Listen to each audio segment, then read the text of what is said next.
So what we were talking about today, school district presentations, slip, trip, and falls, and struck by claims. And I want to thank Pat over here for making my spelling correction on the PowerPoint correct. If you look at the page, it's still spelled wrong. Nothing I like doing more than going to a presentation of school professionals and having a typo. Of course, then I just pushed it back on you, saying, you know, I was publicly school educated, so I think the system failed. So let's move on to that. I see we're filming now, so that's a new thing from a couple years back, which doesn't work well for me because I do have a great face for radio and really a great voice for newspaper, but then again I got the grammar issues which pushed me back on TV, so I don't know what I'm saying. So I'm in insurance, that's fine. All right, so what we're going to cover today, some of the leading loss sources within the school districts, specifically slip, trips, and falls, and prevention of these struck by claims. So here we go. So I've brought this presentation out, or this particular slide out many years, for many presentations, because this doesn't really change. The leading loss sources within school districts, and the order may change from year to year, but there's slip, trips, and fall related injuries, there's struck by related injuries, and they're manual material related strains. Of course, we do have other things. We see lacerations, often with food service, contusions, machinery related injuries within the maintenance department, obviously motor vehicle accidents with transportation, and sports related injuries. Again, we are the workers' compensation carrier, so again, our focus is on the employee, not the student, not the student injuries, the employee, not the parent injuries, not the spectators, specifically on the employee's injuries. So your sports-related injuries are typically your coaches and your PE teachers who are out there participating and doing things they really shouldn't be doing anymore. All right, so in years past, I said if we can just control these three main sources of loss issues, you can probably reduce your workers' compensation costs by leaps and bounds, bring that way down. So I'm like, all right, well maybe asking to control all three has been too much over the years, so let's concentrate on the first two now. All right, slips and falls and strain related injuries. And once we get those under control, then we'll go back and we'll handle strain related injuries.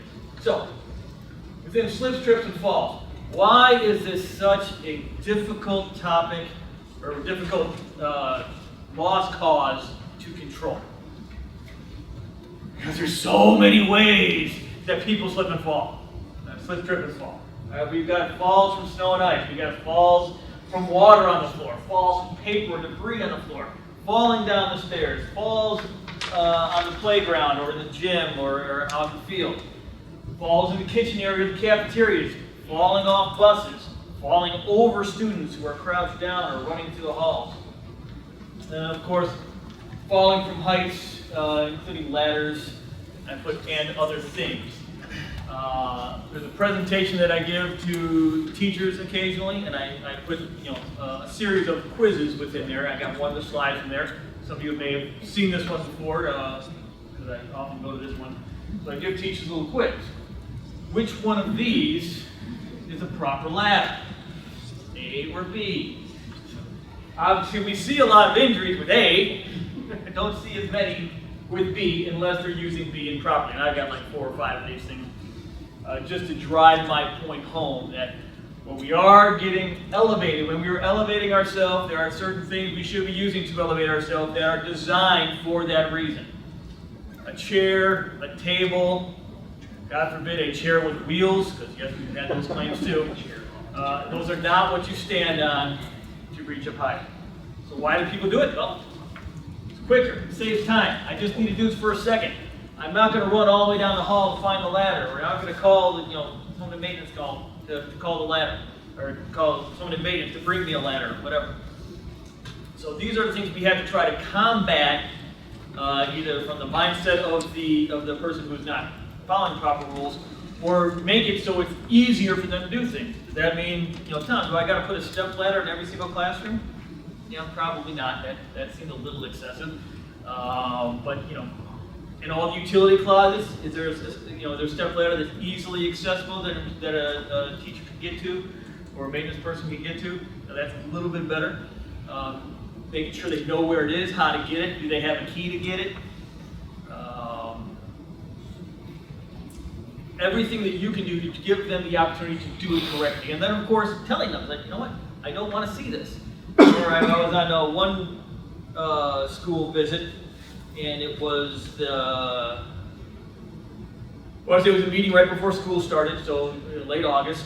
We get in there, and we're walking through the building, and sure enough, I look, and this is one of our kindergarten rooms, and there's a guy standing on the chair that's for the kindergartners. They actually real small chairs. He's standing on that. That wasn't actually an employee. That was the husband of the teacher who was up, putting stuff up for his wife. I'm like, well, if he falls, he's not an employee. I don't care. More on a general liability standpoint for those others. But again, that is something where you have to make that corrective action right when you see it, or soon thereafter. Say, I did see this. We can't be standing on things that are not supposed to be stood on. So what are the other hazards related to slips and falls, and what can we do? Obviously picking up objects, moving extension cords, that's a big one, tripping over extension cords.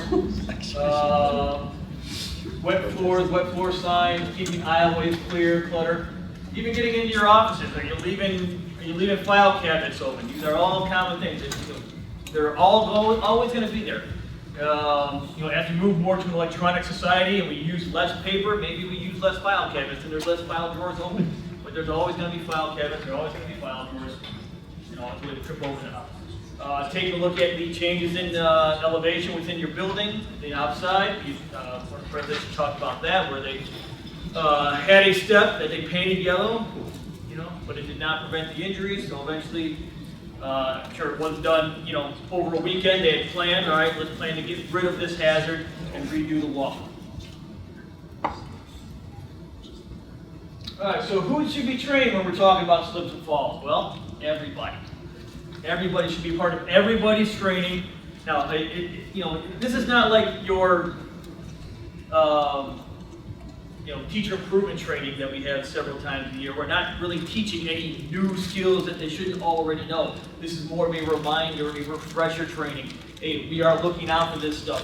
Why are you doing things this way when you should be doing them this way? So, all staff, teachers, aides, food service, maintenance, custodial, driver, admin, anybody else who is an employee of the district have to have some sort of training on slips and falls. So if you are using some of the online services for your state and federal required training, like global compliance, safe schools, public school works, or something out of the other co-ops,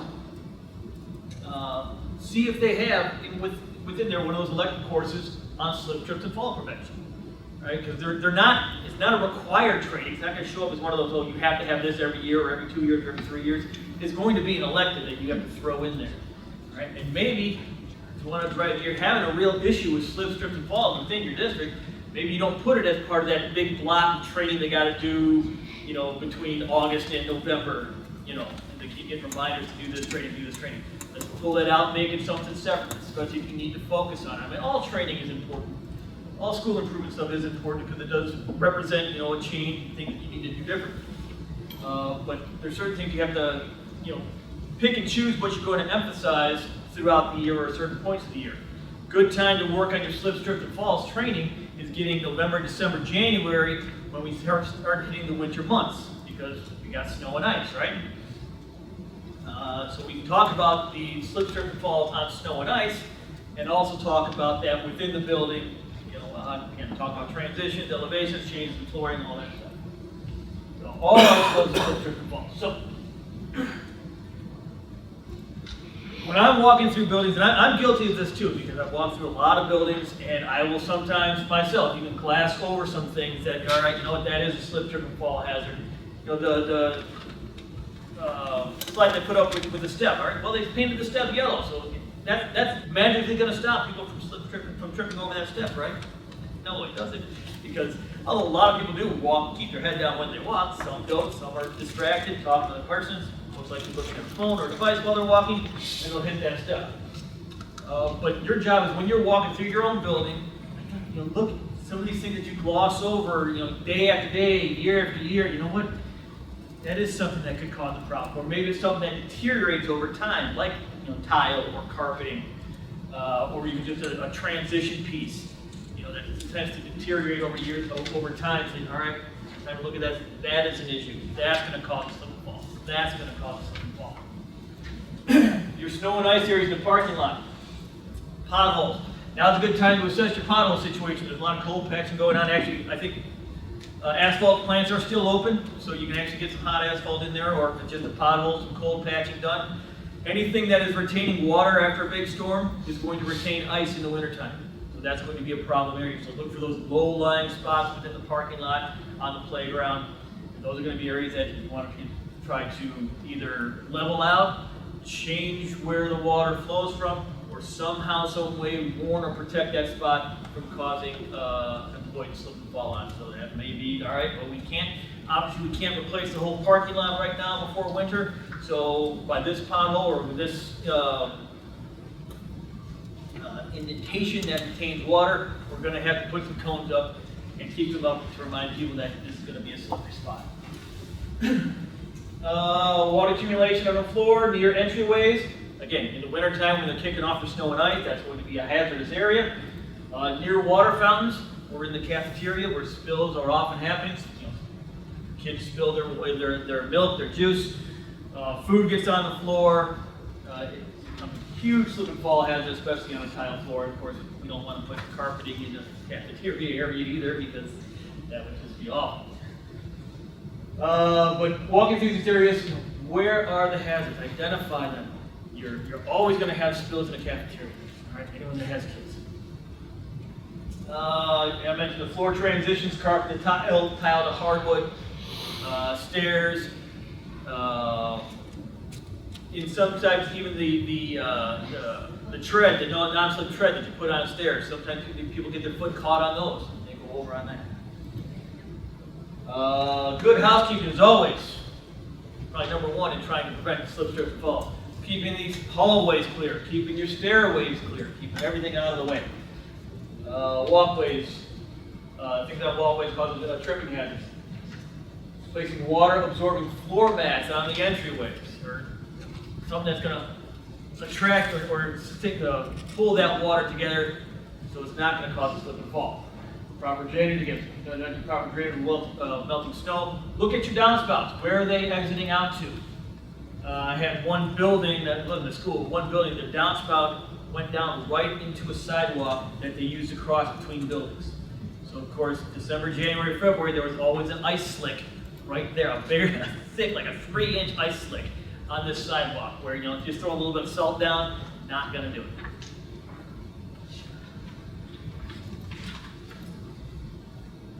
All right, some of the reminders that you want to put out there in inclement weather. Wear boots.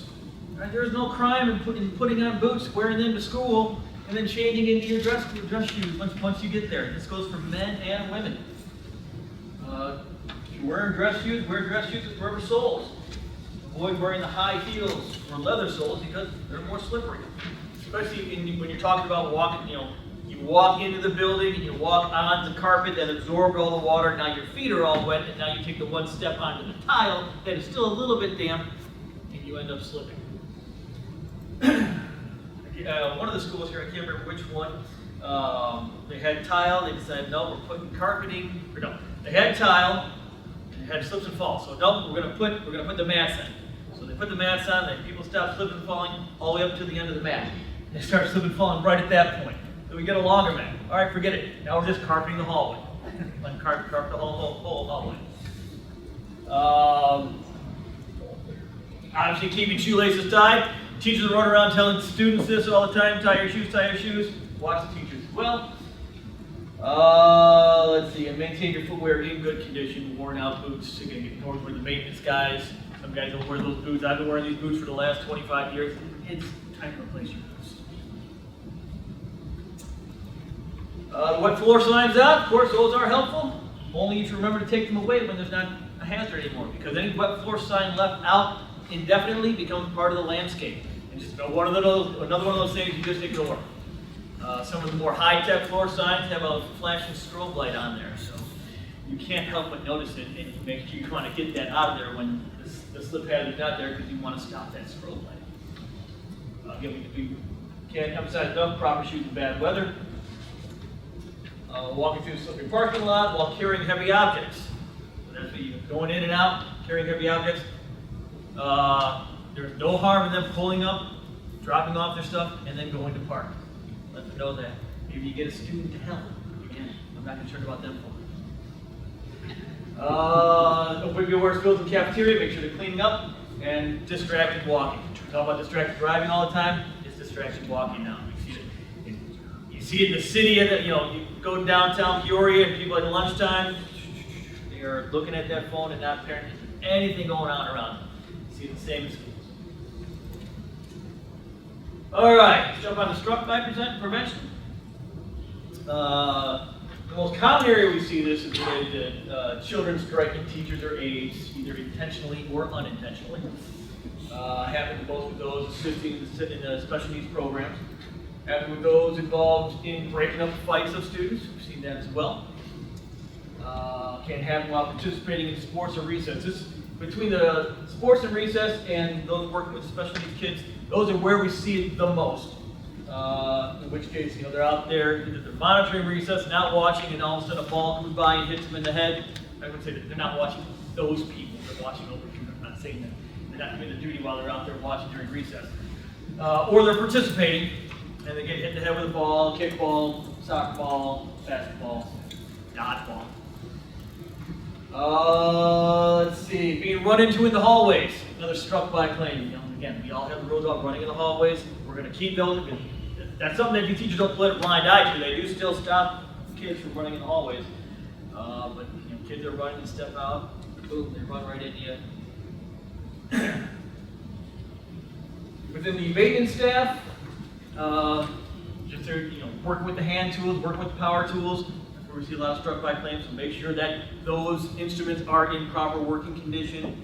They should be doing regular tool inspections. If they need something, they should be requisitioning a new one if it is bad, because we've had there have been often injuries where people are using tools that are worn out. Okay. Yeah, from a CAWC training standpoint, from struck by claims, obviously teachers and aides are both at risk. Food service staff, as it relates to proper storage of their pots and pans, food items. Keep the heavy things off the top shelf. Heavy things should be right in the mid-range. Light things on the top shelf. And your mid-level stuff that isn't heavy but isn't real light goes on the bottom. So when they are going down to pick it up, they don't get one of those strain-related injuries we talked about before. But you see, I'm pulling down pots from the top shelf. All of a sudden, everything comes down, and I got hit in the head by a pot. Common injury. So they should be trained on that. Again, maintenance staff as it relates to correct and proper maintain tools and equipment, which I already talked about. All right, for struck by, obviously most districts out there do now require the crisis intervention, the requirement training or conflict de-escalation, conflict resolution. Most districts have people involved with the CPI training, which is has to do with both conflict de-escalation and proper restraint. Making sure you have as many employees trained in that process as possible. And it's a difficult situation because they're there to try to protect the student from injuring themselves, but they also need to be able to protect themselves from getting injured. And most often teachers training this stuff will say, don't worry about myself, I need to protect that kid, and then end up getting injured themselves. You can't blame them for being that. I mean, see firefighters do it all the time. Police officers, they throw themselves into danger to protect others, and you commend them for that. But within this training, I don't think anywhere in that training does it tell them to put themselves at harm to protect the student. Training on verbal de-escalation. Lots of resources there that are out there, but you're distracting the student, refocusing the student, giving them other options, talking to the student, because that's usually what they want when they're starting to act out, is they just need to be redirected before it ends up becoming an issue where the student is then striking out and start throwing punches or throwing staplers across, things like that. Training people on proper storage of tools and materials and supplies, like I mentioned, light things at the top, heavy things at waist level, mid-level things at the bottom. Proper tool inspections, limiting sports activities with children. This is another tough one. Again, I don't know how many PE teachers and coaches that I see, and you've all seen those claims out there. Even back when I was in school, I had a gymnastics coach that, you know, he thought he could do it. He ended up with a torn Achilles tendon because he thought he could still do the things. You can't be doing that. Do that on your own time. You're there to instruct. Just because you're instructing doesn't mean you have to, you know, physically show them how to do it. Even the simplest throwing a ball. I mean, anyone can easily throw out their shoulder when throwing a ball. But if you're going slow, just showing the motions. You don't have to, you know, teachers have to be firing them in fastball after fastball to show the students how to throw a baseball or how to throw a football. So you want them there for instruction, not really to participate. Again, very difficult thing to get teachers, PE teachers and coaches to comply with. Along those lines, we still have it, and I know a lot of them have, we talked about last year too, is involvement in team building, whether it's sporty driven or teachers versus students, basketball game, volleyball game, etc. Just best judgment on that. And anyone still got donkey basketball going on? there was a couple of years ago. There was still? Yes. It's always a treat. But there are some, we have created some waivers or just mutual understanding letters for employees participating in this, saying that they know it's voluntary in nature, and by no means required by the district or their part of their job. So don't know if it'll hold up, but it's certainly. It'll make it a little more difficult, a little bit more of a process. If they sign the waiver, we'll probably initially deny the claim, and if it goes all the way, we'll probably end up paying for it anyway. But hopefully it'll deter them from saying, hey, it's a voluntary activity, we're not requiring you to do it, you're choosing to do it, just as if you were to go out with your friends and play whirly ball or something like that, that is on you, just because we bring in the donkeys in here and you're gonna ride one, it is not a requirement. Obviously, we always have information on our loss control toolbox, so you can check that out. Accidentfund.com, go to customer toolbox. Most of our resources there, you don't even need to register. You don't need to register to have access to. If you do want to get into our online training, and we have online training for all our policy holders. So it's, most districts are familiar with the online training format, so teachers are familiar with it. This is just kind of adding another one in there, different format, different website you have to click on, slightly different. I know of all our training modules, like those from, I think, Global Compliance Network, that has the exact same person reading every single of those. Ours do have different voices. None of them are mine. That goes through the modules. I want to thank all the other presenters today, especially that Jeff. One statistic about 1 in every 4 girls. I'm sitting here with 4 daughters at home, so thank him for me thinking about that the next 2.5 hours on my drive home. And nightmares tonight. But thank you all again for having me out here. It's great to be back. And have a great school year, and go to golfing. Good luck. I wish you could be out there again.